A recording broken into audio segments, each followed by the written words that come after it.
நீலகிரி மாவட்டம் ஊட்டியில் இருந்து முதுமலை புலிகள் காப்பகத்திற்கு செல்ல கல்லட்டி மலைப்பாதையில்தான் செல்ல வேண்டும். 36 கொண்டை ஊசி வளைவுகளை கொண்ட இந்த வழித்தடத்தில் பயணம் மேற்கொள்வது என்பது மிகவும் எச்சரிக்கைக்கு உரியது. மலைப்பாதையில் கீழிறங்கும் வாகனங்களை 2வது கியரில் இயக்கினால்தான் வாகனத்தை கட்டுப்பாட்டில் இயக்க முடியும். மாறாக 3வது 4வது கியரில் இயக்கும்போது வாகனங்கள் விபத்திற்குள்ளாகின்றன.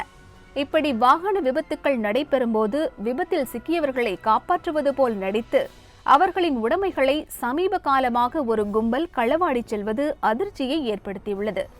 கல்லட்டி மலைப்பாதையில் வாகன விபத்து நடைபெறும் இடங்களுக்கு சில மணித்துளிகளில் வந்தடையும் அந்த கும்பல் விபத்தில் பாதிக்கப்பட்டவர்களின் மோதிரம், செயின், மணிபர்ஸ் உள்ளிட்ட உடைமைகளை திருடிச் செல்கிறது.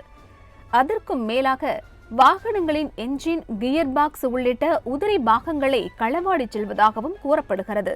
இப்பெல்லாம் அந்த ஹியூமனிட்டியே கிடையாது. ஆக்சிடென்ட் ஆன பிறகு உடனே மக்கள் ஹெல்ப் பண்ணுறாங்க. ஹெல்ப் பண்ணி இங்கேருந்து அந்த பக்கம் வண்டியில் ஏறின பிறகு உடனே பொருள், வண்டியில் என்னென்ன பொருள் இருக்குது, செல்ஃபோனு, வண்டியில் செட்டு. இன்றைக்கி இந்த ஆக்சிடெண்ட்டில் இன்ஜின் கியர் பாக்ஸ் எல்லாம் வண்டி அடிச்சுட்டு போயிருக்காங்க. டூரிஸ்ட் நிறைய பேர் வராங்க. வந்துட்டு அந்த இடத்துல ஆக்சிடெண்ட் அவங்கவுங்க உயிரை காப்பாற்றுறதுக்கு ஹாஸ்பிட்டலுக்கு தூக்கிட்டு போன பிறகு வண்டியில் இருக்கிற அத்தனை பொருள், ஜாக் ராடு, இந்த மாதிரி ஸ்டெப்னி, செல்ஃப் மோட்ரு, டைனமோ, அது போக இன்னைக்கு இன்ஜின், கியர் பாக்ஸ் எல்லாம் அடிச்சுட்டு போயிருக்காங்க. கல்லட்டி மலைப்பாதையில் அடிக்கடி வாகன விபத்துக்கள் ஏற்படுவதை இந்த திருட்டு கும்பல் தங்களுக்கு சாதகமாக பயன்படுத்திக் கொள்கிறது. விபத்து நடந்ததை அந்த வழியாக செல்லும் மக்கள் பதைபதைப்புடன் பார்த்து கொண்டிருக்கும் போதே அந்த கும்பல் கைவரிசையை காண்பித்து விடுகிறது.